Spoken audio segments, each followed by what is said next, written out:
Husband brought home a giant python against my wishes, and now I'm terrified for our cat's safety and future family plans. 6 months ago, our corn snake unexpectedly died. My husband and I were both very upset. He was a cute little guy and still very young. My husband has owned several small reptiles during his lifetime, and he told me he was thinking of trying a milk snake this time instead of a corn or a garter. Instead, 2 months after our corn died, he came home with a baby Burmese python. Apparently it's always been his dream to own a Burmese. Not only am I pissed that he got something like that without consulting me, on the upside, where we live they are legal, but I had several reservations that have only grown since we've owned it. I have GAD and that thing triggers my anxiety like no other. When I was doing research about Burmese pythons, I kept reading stories about them killing pets, children, and even their owners. So now I'm freaked out and have barely slept for 4 months. This is made worse by the fact that my husband has no experience with large snakes, and the larger the python grows, the more it shows, and also by us having a cat. The other snakes we've had, our corn snake, and my husband's old garter snake, pose no threat, but now I constantly worry that the python is going to get out and eat her. I've taken to locking the cat in our bedroom at night, which interferes with our sleep since she meows and scratches at the door, and I constantly worry about her when she's home alone. I'll reiterate, this thing is fucking huge. He is already 6 feet long.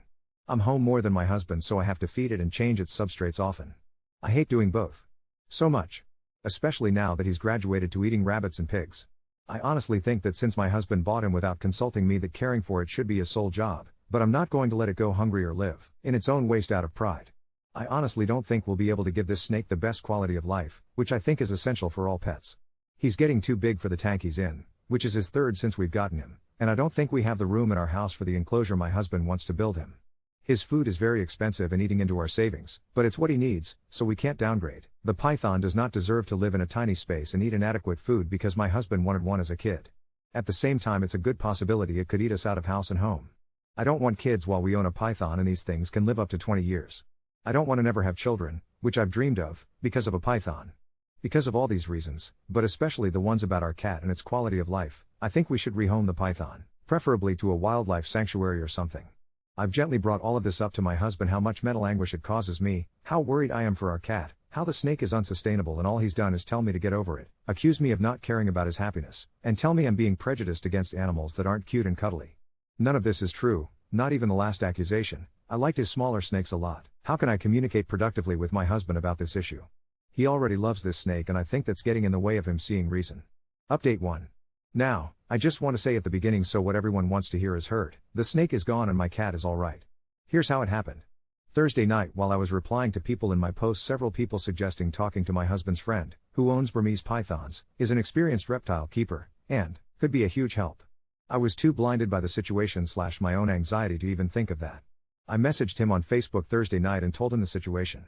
He was shocked at just how bad things were, but apparently he tried to warn my husband that owning small snakes and then jumping to a berm is like thinking owning house cats makes you qualified to own a tiger, but my husband didn't listen. He's been busy going to reptile shows. Dude breeds venomous cobras, he's kind of a badass, so he only saw the snake in person once when we just got it, and was immediately disturbed when I told him about the overfeeding, my husband's desire to start it on live food, and the fact that it free roams and is handed alone. He told me he'd come over the next day, Friday, and give my husband a real talking to, as well as do anything he could to help us rehome it. I decided I couldn't live another day in the house like that, and neither could my cat, so Friday morning I moved out to my mother's while my husband was at work. It was a bit sneaky, but I knew that if I tried to leave while he was home he'd try to convince me to stay. I called him on his lunch break though and told him I'd left until the snake was gone.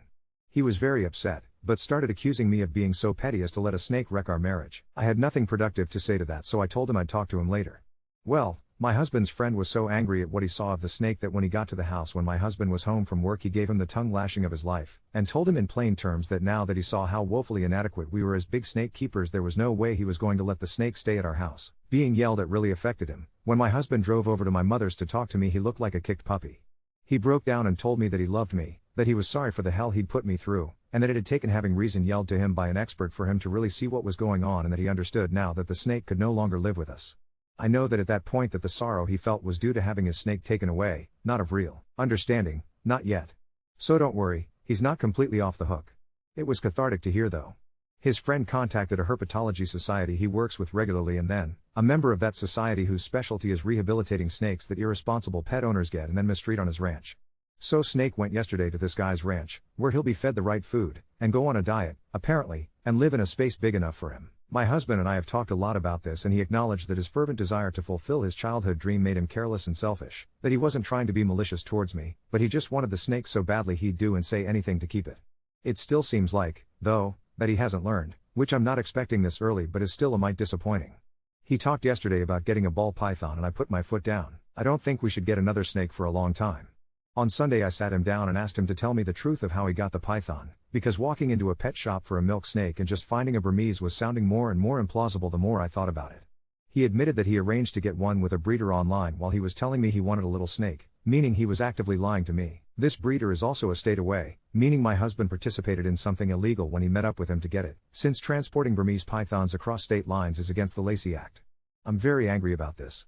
I'm upset about his lies, and I'm upset that he blew me off for months. He admitted he lied just because he knew I'd say no, which shows such an immaturity that almost disgusts me. I'm upset that he broke the law. I'm upset that he only listened to what I told him when it came from someone else. Apparently he's been having a quarter-life crisis that he didn't tell me about, because he feels that he should have accomplished more with his life at 26, he never went to college. I feel sympathy for him with that. But that's no excuse to treat me badly. I moved back home with Kitty last night, but our marriage is in severe jeopardy right now due to the lying and the lack of respect my husband has shown me, but I made vows to stick with him and I don't take those lightly. We're going to be getting counseling, which I hope will make him really see what was wrong with what he did, rather than a knee-jerk response to being in trouble, so to speak, and will strengthen us. If not, well, I'll have to consider my options. Update 2. Hi, I'm back. The snake is still gone, but I guess I'm coming back out of desperation. People messaged me wanting to know how I was doing anyway. On the surface, therapy has been going well. My husband has been doing everything right. He's been contrite, open-minded, and treats me like a princess at all times. I can tell at home that he's making a conscious effort to listen to my opinions and thoughts, and incorporate our therapist's suggestions into our lives. I feel like the hugest bitch saying this, but I don't think it's enough. Over these past weeks I've had to come to terms with the fact that something about how I view my husband has fundamentally changed. And finally, after extensive soul-searching a few days ago, I realized what it was. I have no respect for his intelligence anymore, after all this. That is very, very important to me, and now it's just gone and I don't know how it can come back without him getting a personality overhaul. It's killed my physical attraction to him. I normally have a high libido and prior to all this we made love 4 to 5 times a week. Now, since all this went down we've been intimate 3 times. To be fair, while Snake was here we were down to 2 to 3 times a week, but it was still more frequent than this. Despite all the changes he's making he's still himself and I don't think I can like who I know him to be now. He's still his goofy, absent-minded self who needs me to balance the checkbook and pack his lunch. I can't respect that anymore. I don't want to be his mom or a naggy sitcom wife. I used to love doing these things for him. Throughout our relationship I've taken care of him, patched him up, and helped him solve his problems. I always saw it as the ultimate expression of love. Now I'm just sick of it. He can tell something's still wrong. He's irritated about my lack of forgiveness and lack of a sex drive lately when he's objectively doing all the right things. But his lack of understanding towards my apprehension makes my feelings even more pronounced. I realized the other day that I love him dearly as a friend. I've known him since I was 9 years old but no longer as a husband. That devastates me. I can't believe I'm thinking divorce after less than a year of marriage. I feel like such a failure. I haven't broached these feelings in therapy yet, because they crystallized only a few days ago. But I don't know how to start because I know saying them will mean my marriage will be over. I have talked to my mom and friends about this, and they all tell me to wait longer, to stick it out, because I made vows. But I feel like I found out something fundamental about my husband that I wish I never had, and that nothing can be the same now. Update 3. Basically, my ex-husband brought home a Burmese python after telling me he wanted a milk snake. I was really scared of it and anxious and he was dismissive of my worries. I ended up getting the snake shipped off to a reptile ranch, but it absolutely shook my trust in my ex because he was lying to me. It also made me realize he relied on me to do everything for him like a second mother and that I hated that. I really tried to work through the feelings I posted in the second update, but after 3 months, we separated. It's totally okay if you judge me for this because I judge myself. After being separated for half a year, we ended up having sex. My grandma had just died. I was devastated, and he came to the funeral to support me and because he'd known her forever and loved her too. We went home together after the family lunch and we ended up having comfort sex. Neither of us wanted kids at that point, but my IUD had slipped into my cervix at some point before this and I ended up getting pregnant. Both of us were unsure about introducing a kid into our relationship, but decided to get back together and make another effort. I had always wanted to be a mom, and didn't want to abort. We found out pretty early into the pregnancy that it was actually a molar pregnancy. Meaning that instead of a normal fetus, I was pregnant with a tumor. I had the mole removed, but I was one of those lucky people who develops cancer from their molar pregnancy. Luckily the cancer was caught when I was only at stage 2 and responded really well to chemotherapy. I've been cancer-free since 2016. However, my ex's behavior when I was extremely sick from chemo, we had stayed together after losing the pregnancy, caused me to put my foot down and want a divorce. He wouldn't, or couldn't, pick up the slack around the house and I couldn't deal with it anymore. I felt like I couldn't depend on him for anything, not even when I had cancer. Literally a week after I was told I was cancer-free, I told him I was moving out and wanted a divorce. I lived with my mom for a year while our divorce was being finalized and then a bit after it, and then decided to get a job in a new city because I needed a new beginning. I also decided to fulfill a dream of mine I'd been mulling over for a while and went back to college to get my BSN in 2017. I graduated in 2019 because I was in an accelerated program for people who already have another degree, and I now work as a neonatal nurse. The job can be really wearing and difficult, but it's so amazing watching tiny and sick babies grow and thrive and eventually leave. I feel like I found my calling. I also met a guy in my class when I went back to school. We were just friends for 2 years, because I didn't feel ready to date, and then in 2019 we started dating. That guy is now my husband. We got married in 2022. My current husband is the most amazing man and partner I could have ever asked for. I can fully lean on him, and him on me. And I don't have to ask him to please pick his socks up off of the floor. He even does most of the cooking because I hate cooking. Due to my cancer treatment, I went into premature ovarian failure, so we are going to start IVF in the new year with eggs I had frozen before my chemo began. We also want to adopt and/or foster at some point and have been looking into that as well. I know for sure my husband is going to be a wonderful support for me and an amazing father.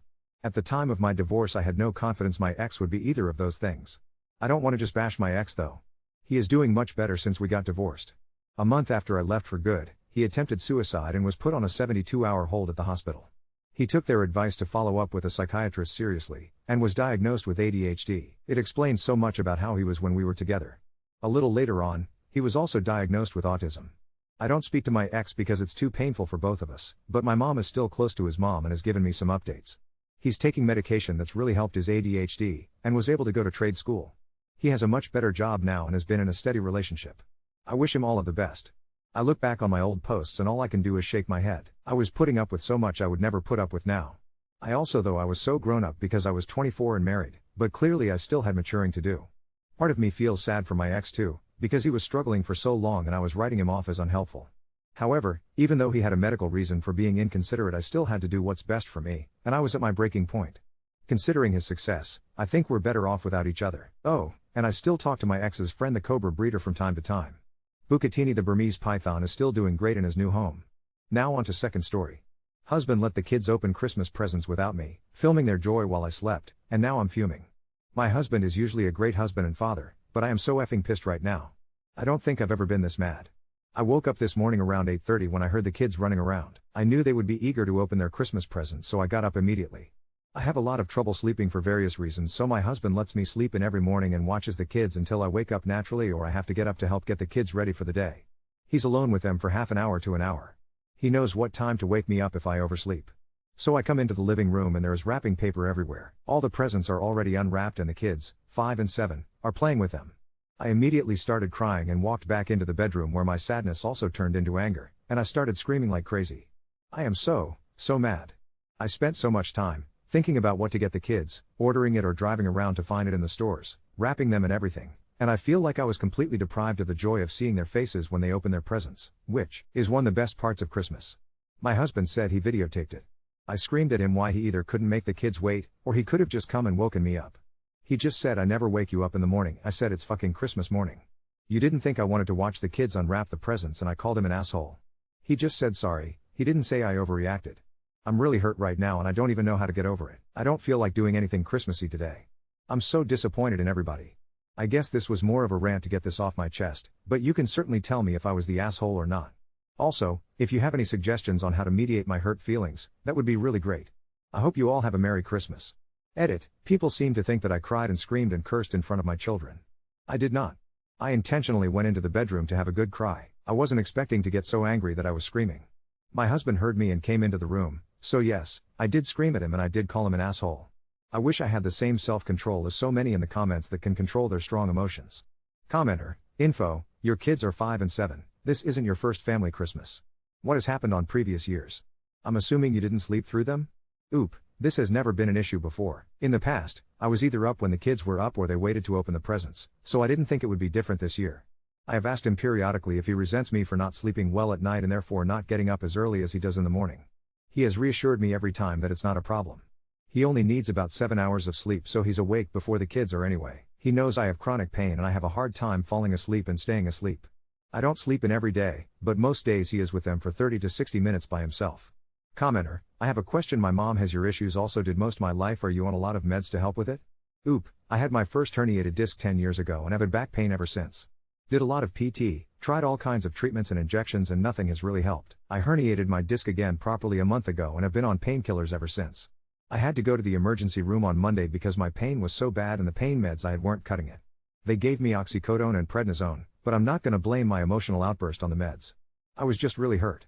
It's easy for people to say to take care of yourself, but when you try everything and still nothing works, it's really frustrating, isn't it?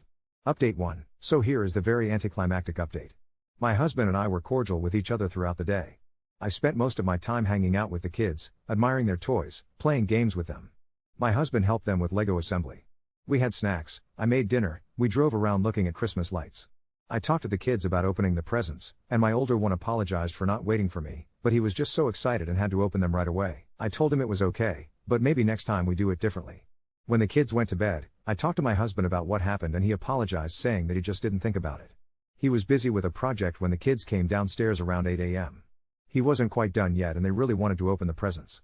He wanted to make sure everything was safely put away and he couldn't hold them off any longer, but really wanted to let me sleep. That's why he videotaped it so I could watch it later. I asked him how he would feel if the roles were reversed and he said yeah, that would suck. I know I messed up. Dad brain. Obviously, I forgave him. We have a strong marriage and can figure stuff out together. That doesn't mean that we don't have feelings or need to suppress them. I apologized for yelling and calling him an asshole. He says he understands why I reacted the way I did. I asked him if the kids heard me yell and he said no, they were busy with their toys and you can't hear stuff from up there down here anyway.